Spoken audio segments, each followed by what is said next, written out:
एक बार बुद्ध अपने प्रिय शिष्य आनंद के साथ नदी के किनारे चल रहे थे, एक आध्यात्मिक यात्रा करने। उन्होंने देखा कि एक राजकुमारी अपनी शाही पालकी के पास इंतजार कर रही है, चिंतित दिख रही है। वह पास के एक राज्य से लौट रही थी और एक कार्यक्रम में भाग लेने के लिए महल पहुंचने की जल्दी में थी। हालांकि लंबी यात्रा से थककर उसके परिचारक उसे आगे ले जाने में असमर्थ थे और उन्होंने कुछ देर आराम करने की मांग की। राजकुमारी को कोई फर्क नहीं पड़ा और वह यह सुनकर उत्तेजित हो गई।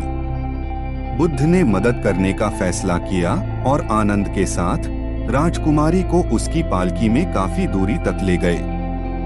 उदारता के इस कार्य ने उसके परिचारकों को इस बीच खुद को तरोताजा करने का समय दे दिया।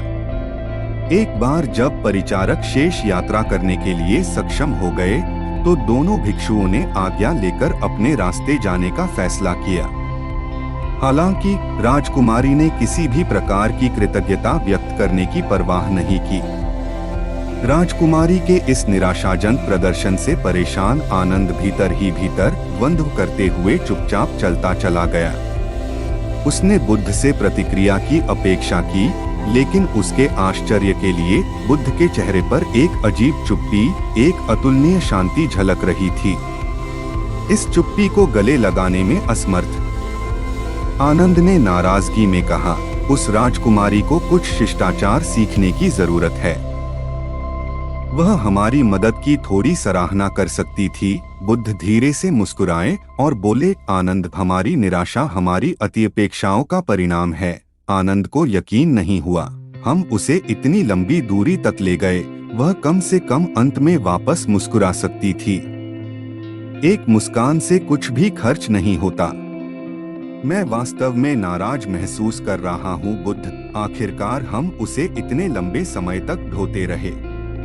प्रिय आनंद, बुद्ध ने उत्तर दिया, मैंने उस पालकी को घंटों पहले नीचे रखा था। आप अभी तक बोझ क्यों उठा रहे हैं? सकारात्मक लोगों के भी नकारात्मक विचार होते हैं।